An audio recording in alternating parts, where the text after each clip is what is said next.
simple, because that death goes right into the Oklahoma City bombing, which goes right back to the highest levels of the executive branch.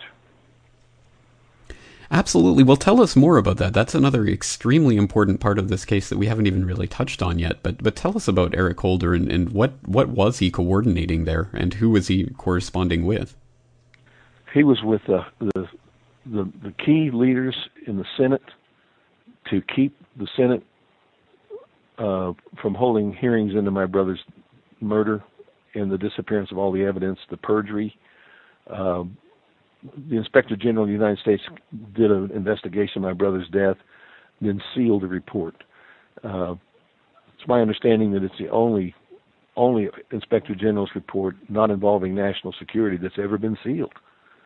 And you say you investigate Inspector General of the United States with one to investigate an inmate's death is incredible, but then to seal that report, and the objective was to keep Congress from holding hearings. And so Holder was the lead guy to get to the Hill. He dealt with Hatch. He dealt with Senator Dorgan, Democrat, Republican, high up in their respective parties. It was to kill any judiciary inquiry, Senate Judiciary Committee inquiry into my brother's death. And he did it. These emails, they talk about his contacts with Dorgan, his contacts with Hatch. It says the Hill takes precedent over everything. We've got to get out to them first. We've got to keep basically the Trentadue mission. Our rollout plan is to get there first and kill this.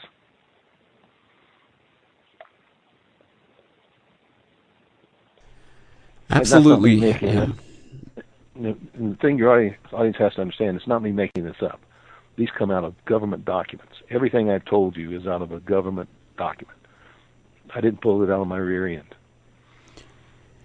You certainly didn't, and again, for those people who might not have been paying attention, we're talking about Eric Holder, the current Attorney General of the United States, and it's absolutely just incredible to think that this was going on in the case of as you say, an inmate's death, which under normal circumstances would not be receiving this type of attention. Would never receive any attention. Well, I think the conclusion that your brother was murdered and it was related to Richard Lee Guthrie and the OKC bombing is completely overwhelming. There's no way to draw any other conclusion from this. But it does raise the question of where do we go from here? Obviously, you're continuing to fight to get information out from the FBI and from other sources. But what other avenues are you exploring in trying to find more leads on this case? Well, first of all, my family will never get justice for my brother's murder. That'll never happen. The government will never prosecute anybody because it runs the risk of the minute it prosecutes somebody, the whole ugly story erupting. But what I can do, and there's no noble. I mean, I didn't start out to solve the Oklahoma City bombing. I started out to find out what happened to my brother, and every lead took me to the bombing. But back on the point of justice and why I do this, I do it for no other reason than to, I guess, embarrass the government. It is the only justice we'll get is to humiliate and expose the federal government for the corrupt entity that it apparently has become, especially the FBI.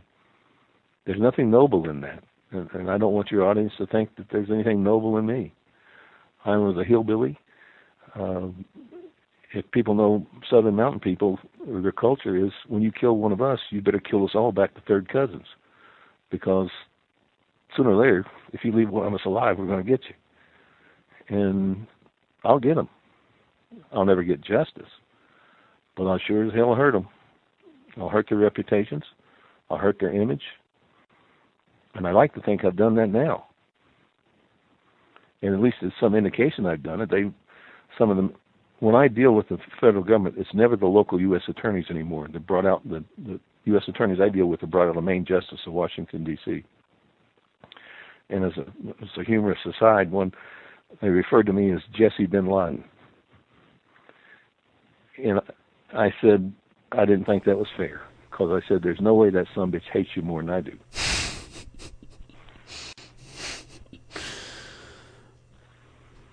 Well, what better way to put it? Well, I think you're right. I think we've been force-fed a false image of what a hero is from Hollywood and all sorts of media sources, that a hero is somehow someone who's on a podium doing some sort of incredibly noble mission.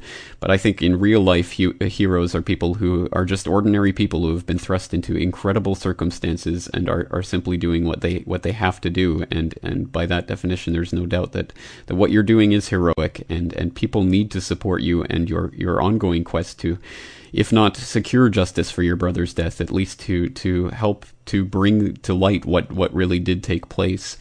So before we wrap this up, are there any other points that we haven't touched on yet that you'd like to get across for the listeners? Oh, there's going to be much more come out of this. I've received a dump of about 300 pages of documents. It'll take me a while to get through them. And one of the documents that I came across and got out there was the mole document, that they had planted moles. The FBI had planted moles in the media. And where can people go to get that document? Josh, if you got a website, I'll send it to you. Please do. I will put it up with the documentation for this interview. I will just attach it to an email and send it back to you. Excellent. And I'll also send you. I will also send you an incredible debriefing memo that takes place April 21st, 1995, when they're debriefing, the FBI and ATF are debriefing one of their informants, who's explaining it, who had told them who had done the attack, why it was done, and please put that up too. I certainly will. You've just said that you have 300 pages of documents. 300 documents. 1,000 pages.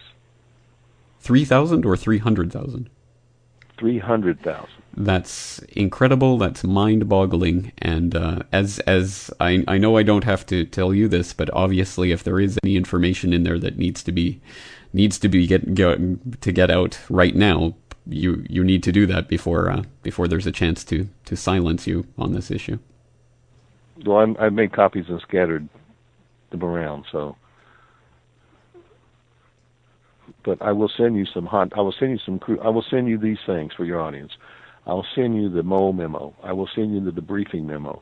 I will send you the sealed transcript, and I will send you a packet called Hot Documents, and it literally lays out who was involved, and these are all FBI or documents.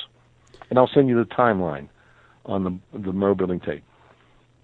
Again, all federal materials. Absolutely incredible, and of course those will be available on the website in the interviews tab along with this interview, so people who are listening can go and download them. And I urge people to do that, because the farther these things disseminate, I guess there's no putting the toothpaste back in the tube at that point. All right, absolutely incredible. Well, we've gone over an incredible amount of information, and you've been incredibly generous with your time so far. So I'd like to thank you for all of this information that you're sharing and continuing to share. And I would also like to, of course, direct listeners to KennethTrentadue.com, where they can find out more about your brother, his death, and find some links to various articles that have been written about it. And I absolutely hope that we can certainly have you back on the program again in the future, especially after you've had the hearing about the Alfred P. Murrah Building tapes on May 11th. So I certainly hope that you can continue to keep us informed about what's happening in this case. I would love to. Excellent. Thank you for having me. Well, thank you very much for taking the time, and absolutely on behalf of myself and all my listeners, my deepest condolences for what happened to your brother, and myself, and I'm sure many of my listeners will help to spread the word about what really happened. And together we will start to raise awareness of these issues. Please do, and I'll send you the Holder documents too. Excellent. All right. Well, on that note, let's wrap up the conversation there and promise to meet again in the future. So, Jesse Trentadue, thank you so much for your time today. Thank you.